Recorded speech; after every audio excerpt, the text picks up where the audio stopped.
8 horas da manhã em ponto, estamos dando início ao Jornal Gente desta segunda-feira, dia 15 de julho de 2024, com muita repercussão a respeito dos acontecimentos do fim de semana com o ex-presidente candidato à presidência dos Estados Unidos, Donald Trump.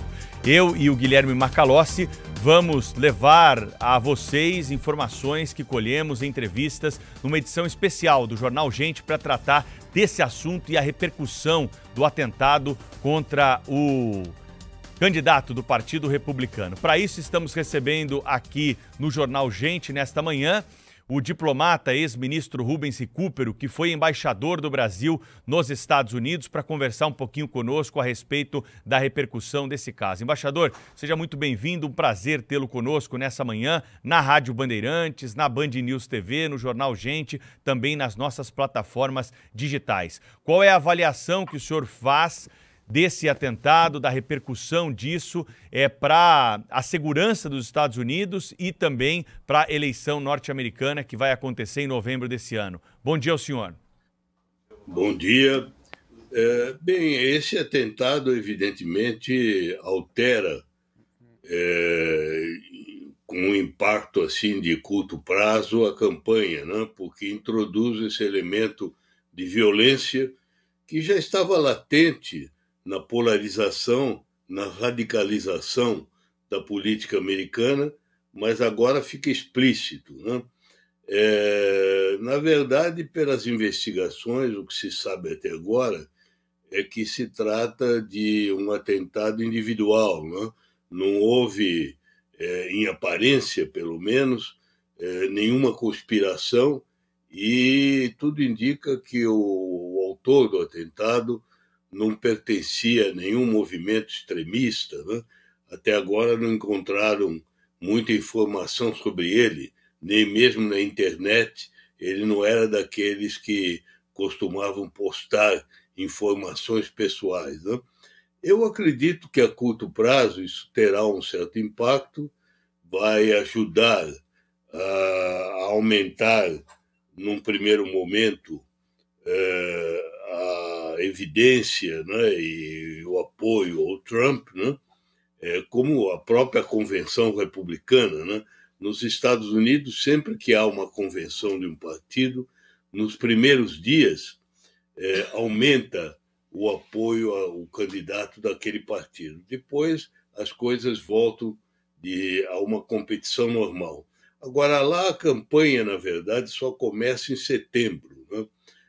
A convenção republicana é agora, depois ainda em agosto haverá a convenção democrata, e eu não acredito que um atentado como esse será decisivo. O que vai ser decisivo na eleição é a própria situação dos candidatos, né? A situação que já existe, que é um favoritismo ao Trump, porque ele tem o apoio integral do partido dele, enquanto os democratas se encontram muito divididos, né? Com dúvidas até em relação à própria candidatura, né? Professor, Guilherme Macalossi aqui, é um prazer. Bom dia, Pedro Campos, aos nossos ouvintes na Rádio Bandeirantes e telespectadores na Band News TV. Ministro, deixa eu lhe perguntar, a história americana ela é povoada de episódios como esse. Nós tivemos 4 atentados que resultaram em assassinato, no caso, 4 presidentes americanos que foram mortos enquanto eram presidentes, o presidente Lincoln, o presidente Garfield, o McKinley e o presidente Kennedy. E depois outros 3 atentados, sendo que o mais próximo deste recente foi o do ex-presidente Ronald Reagan. Eu lhe pergunto, qual é a potencialidade que um episódio como esse tem para decidir, para resultar com o benefício político para aquele que sofreu a violência? Na reeleição na reeleição do Reagan, ele acabou sofrendo um atentado e conseguiu vencer em quase todos os estados americanos, naquela que é considerada a maior vitória do colégio eleitoral da história das eleições americanas. Como é que o senhor avalia isso? O senhor acha que a eleição está decidida? Não, não, de forma alguma. E eu também não acredito que os atentados tenham esse impacto todo que você descreveu. O caso do Reagan, o apoio que ele teve só durou alguns meses. Logo depois, a situação econômica se deteriorou e a popularidade dele caiu muito, né? Então, o impacto é temporário, não altera, na verdade, as opções já definidas, pode ter uma influência nos eleitores mais independentes, né? Mas quando um quadro político está muito polarizado e as posições são até radicais, um atentado, em vez de alterar, até de certa forma fortalece as convicções, né? Por exemplo, o atentado contra o Hitler não fez de maneira alguma que ele se tornasse mais popular na Alemanha, né? Quem era contra continuou contra, né? E eu não acredito que nos Estados Unidos vai ter esse efeito, né?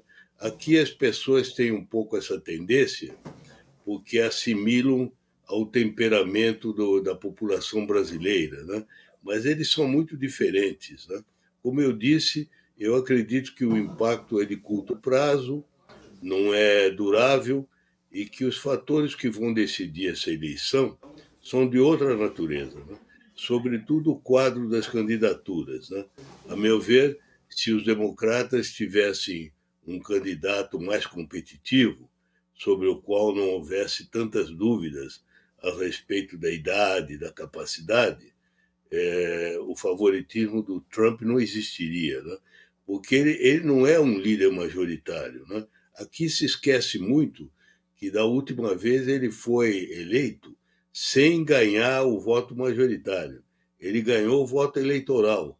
Ele nunca na história teve, nas duas eleições que ele disputou, até antes, né, quando ele tentou, ele nunca teve o voto da maioria do eleitorado, né? As pessoas tendem a esquecer isso, né? Agora, ele está mais bem colocado nas pesquisas, mas isso se deve, em grande parte, à fragilidade do presidente Biden, né? Que não está muito bem nas pesquisas há muito tempo e cujo desempenho não convence, né? As pessoas não estão persuadidas que ele tem a vitalidade, a lucidez, a prontidão de pensamento para ser presidente. Então, a meu ver, o que vai decidir a eleição, na verdade, vai ser mais o que vai acontecer no Partido Democrata, né?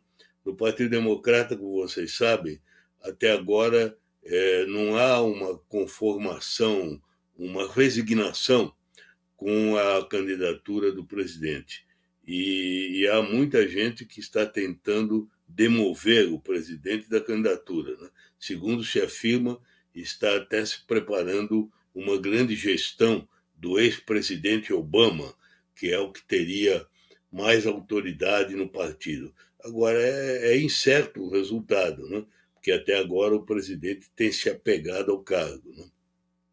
Nós estamos conversando no Jornal Gente nesta manhã com o ex-ministro, embaixador, diplomata Rubens Recupero, repercutindo os acontecimentos do último sábado na Pensilvânia, quando o candidato republicano à presidência dos Estados Unidos, Donald Trump, foi atingido na orelha direita por disparos efetuados de um atirador que estava no alto de um edifício e acabou sendo morto. Também morreu nesse episódio um bombeiro dos Estados Unidos que estava junto com a família, protegeu ali a família na hora dos disparos, acabou sendo atingido, além de outros feridos que também estão se recuperando. Professor Rubens Recupero, já dá para a gente cravar que houve falha na segurança? O senhor trabalhou nos Estados Unidos, conhece a evolução desse trabalho de segurança no mundo e eu queria te perguntar agora sobre isso. Como é que a gente pode analisar os erros que foram cometidos para que nós tivéssemos alguém no alto ali de uma estrutura com acesso livre para um disparo à distância em relação a Donald Trump? Pelo que eu li até agora na imprensa americana, ainda não há elementos suficientes para analisar bem as circunstâncias do atentado, né? Como eu disse no começo, até em relação à personalidade e à motivação do autor do atentado, ainda se desconhece quase tudo, né? E eu não li nada que indique que tenha havido essa falha, né? Eu imagino que numa campanha política como essa, com a organização de comícios repetidos, essa possibilidade sempre existe, né? Como existe toda vez que uma grande figura se expõe, né, ao contato com o público, né? Lá, de uma maneira geral, vocês sabem que a segurança é incomparavelmente mais rígida do que aqui, né? Só para dar um exemplo a vocês, quando eu entreguei credenciais ao presidente Bush pai, né? Vocês sabem que todo embaixador que chega a um posto tem que entregar credenciais, ele tem um encontro especial com o presidente, né? Eu fiz isso em 1991, era o presidente Bush, né? Pois bem, eles mandaram as limusines do governo, nem aceitaram os carros da Embaixada Brasileira, né? Eles fazem isso sistematicamente. Mandaram as limusines do governo, com o chofer do governo, com segurança do governo, e eu e minha mulher fomos em carros separados, e mesmo assim, quando chegamos perto da Casa Branca, a 100 metros da Casa Branca, os carros tiveram que parar e foram examinados até por baixo, com aqueles aparelhos para ver se não havia nenhuma bomba, né? Apesar de que era tudo veículo fornecido por eles, né? Com o pessoal deles. Então, vocês veem que é um tipo de segurança que não tem comparação com o que existe aqui, né? Aqui é uma brincadeira de criança, né? Sim. Ministro, o senhor mencionou ali a sistemática de segurança nos Estados Unidos, que em geral é mais rígida, mas esse atirador, esse atirador, nesse caso específico, esse atirador estava a 150 metros de distância do ex-presidente Donald Trump. O repórter da BBC, o Gary O'Donoghue, ele estava fazendo a cobertura do evento, do rally americano, do Partido Republicano, e ele conversou com testemunhas, acompanhei ao vivo na BBC, ele conversou com testemunhas, pessoas que viram o atirador se posicionando nesse local, eles tentaram apontar para a polícia, né? Viram ele rastejando, se posicionando e ficando ali no aguardo, né? Esperando que o Trump ficasse na sua alça de miro. E só houve resposta dos snipers do Serviço Secreto dos Estados Unidos depois que ele disparou. O primeiro tiro foi dele. Quer dizer, me parece ali que pelo menos os elementos iniciais, eles denotam uma falha sistemática nesse caso. E me surpreende que o Serviço Secreto, que acompanha os candidatos à Casa Branca, inclusive Donald Trump, eles não tenham feito a vistoria desse local que fica tão próximo ao púlpito em que Trump discursava. É possível, né? O que você disse, que tenha havido essa falha de segurança, né? E agora seguramente a investigação vai revelar isso, né? Agora, como eu disse, eu não creio que esses detalhes todos tenham uma importância além do episódio em si mesmo, né? A não ser que houvesse uma conspiração, o que eu não acredito que tenha sido o caso, né? Foi um incidente em que seguramente deve ter havido uma displicência da segurança dele, né? do serviço secreto, e altera o caráter da campanha, no sentido de que agora passa a haver uma preocupação maior, né? Que já começa com a própria convenção republicana, né? Mas, como eu disse, eu não acredito quanto ao destino final da campanha e da eleição que esse episódio em si vai ser decisivo, né? Ele vai ter algum peso, né? Mas não creio que seja um peso definitivo nem decisivo, né? Embaixador, sobre a reação de políticos, de autoridades, nós tivemos imediatamente manifestações nos Estados Unidos e fora dos Estados Unidos a respeito do que aconteceu com o Donald Trump, de apoiadores de Trump e também adversários políticos. Nesse quesito, o senhor acredita que o repúdio, no momento em que extremos estão tão aflorados mundo afora, é importante? Isso tem uma repercussão imediata? Tem efeito também esse tipo de manifestação dos adversários? Ou serve apenas ali como um gesto de educação, de você tornar público o repúdio que tem que ser dado a atos extremos como esse? Bem, a reação me parece natural, né? Seria estranho, né, se tivesse havido uma reação diferente. Quer dizer, há uma condenação imediata da parte do próprio presidente, de todos os setores, tanto nos Estados Unidos como fora. Eu acredito, como você disse, que terá um efeito positivo, né? No sentido de ajudar, quem sabe, a diminuir um pouco a temperatura, né? Agora, você não pode esquecer que a situação dos Estados Unidos está muito tensa, muito grave, e não é de agora, né? Há muito tempo, né? O país está com um sistema político disfuncional, em que o Congresso praticamente se encontra paralisado há anos, né? Dividido por duas facções que não conseguem se entender, nem mesmo sobre coisas mínimas, né? E na campanha há um setor que é muito extremado. O setor que apoia o Trump, como eu disse, não é majoritário. Talvez não chegue nem a 1/3 do total dos eleitores, mas é um setor muito determinado, né? Muito decidido, né? E de vez em quando existem lá comentários de que o país está num clima de pré-guerra civil, né? Eu não acredito, viu?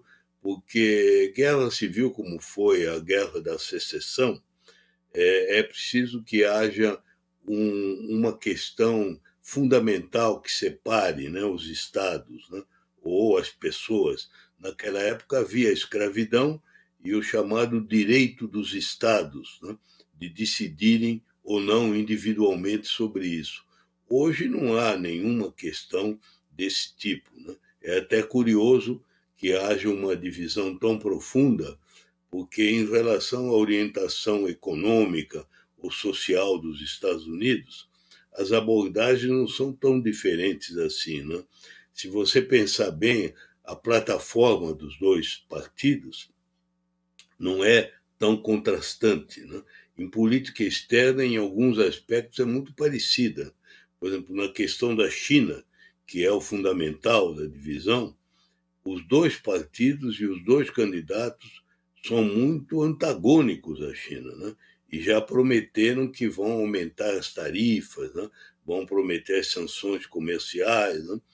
Há diferenças sobre imigração, por exemplo, né? Mas também são diferenças mais de matizes do que de essência, né?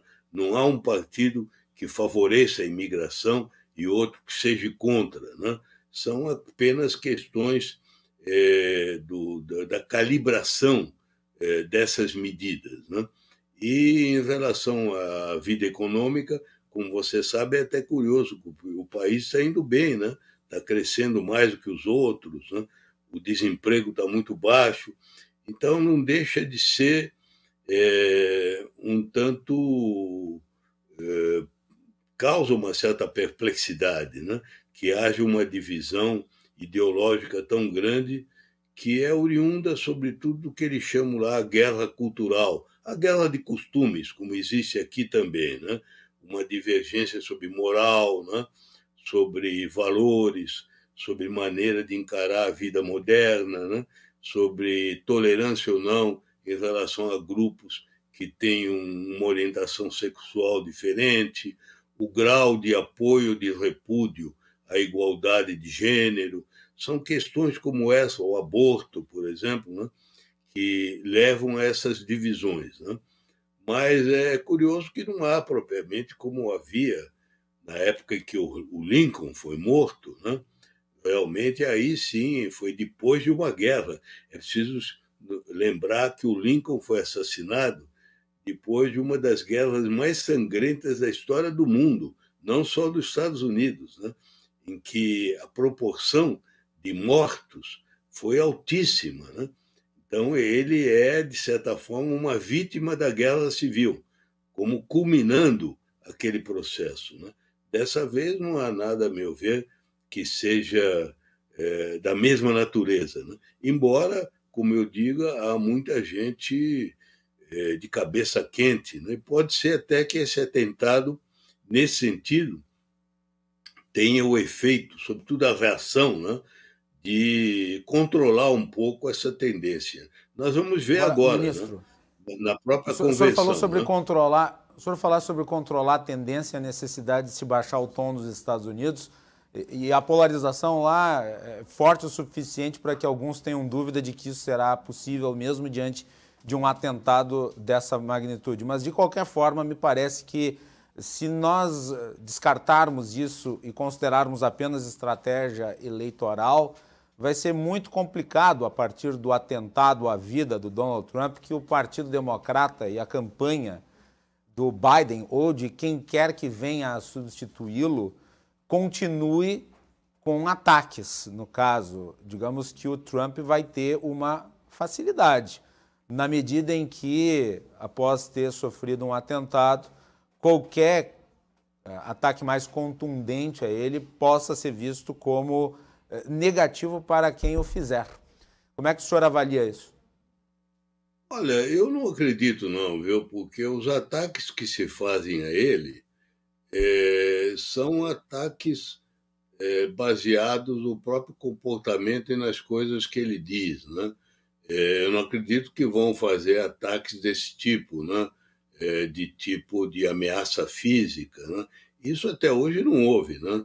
Eu pelo menos que eu tenha notado no acompanhamento da política americana, as críticas que se fazem, em geral, são as próprias declarações que ele faz, né?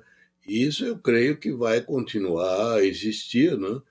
Porque há uma certa diferença, né, em relação à abordagem de alguns problemas, né? E é isso que o debate vai levar. Como eu disse, viu, é preciso não se deixar levar pelo impacto imediato. Né? Vocês sabem, hoje em dia, vocês sabem melhor do que ninguém que as notícias vêm e desaparecem, né? A não ser que elas sejam mantidas, né? Depois de algumas horas, de alguns dias, acontecem coisas novas, né? E é difícil saber o que vai acontecer nos Estados Unidos, até mesmo que movimentos vai haver do ponto de vista político no próprio Partido Democrata em relação à definição da candidatura. Então, ainda há muito campo para especulação, mas eu não extraía daí, eu não dou a esse atentado a importância que se procura dar no primeiro momento, né? Porque eu acho que essas coisas depois acabam desaparecendo. Você vê o próprio assassinato do presidente Kennedy, né? Que no momento, teve um efeito de choque muito grande, logo se diluiu, né, com a tomada de posse do presidente Johnson, né, e ele fez um governo que, se não tivesse sido aquele erro gravíssimo da guerra do Vietnã, ele teria chamado a atenção para outras coisas, porque, de uma maneira surpreendente, ele acabou fazendo a maior reforma social desde o Franklin Roosevelt, né?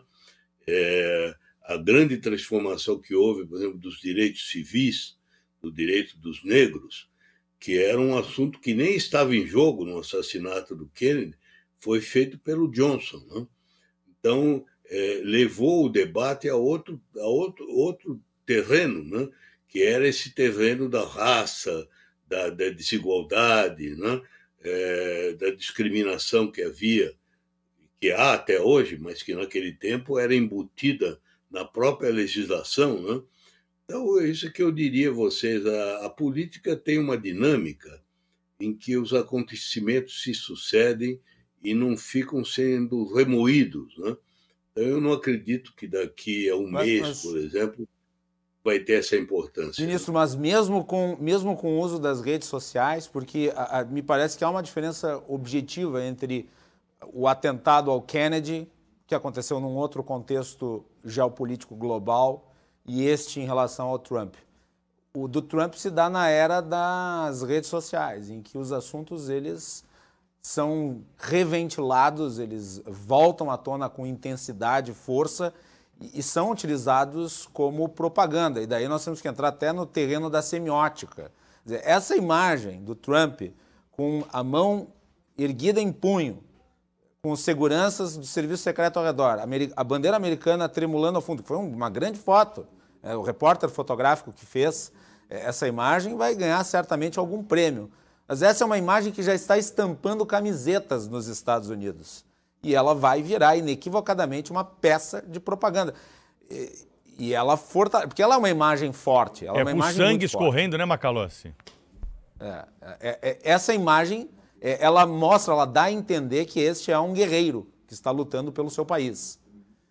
E ela certamente vai fortalecer a imagem do presidente Trump. Vai ter esse efeito, né? Sem dúvida. Eu acho que é inegável que ele vai sair favorecido e que isso vai aumentar o fervor dos partidários, né? Não acredito que os adversários vão mudar de opinião por causa disso, né? E também não sou capaz de avaliar qual será o efeito daquilo que você diz, né? Do império da mídia social, né? Isso nós vamos ter que ver, né? Como eu disse, eu sou cético, sabe? A longo prazo do efeito desse atentado. Mas a história vai mostrar quem é que tem razão, né? Sim. Não vai demorar muito. Até novembro nós vamos ter essa decisão. E vamos acompanhar aqui no Jornal Gente, na Rádio Bandeirantes e também na Band News TV. Quero agradecer muito ao embaixador Rubens Recupero, que esteve conosco nessa manhã, dividindo um pouco das suas percepções com a experiência que tem a respeito do que aconteceu nos Estados Unidos, na Pensilvânia, durante o comício de Donald Trump nesse fim de semana. Muito obrigado, viu, embaixador? Até uma próxima oportunidade. Obrigado a vocês. Felicidades, hein? Um abraço. São 8h27.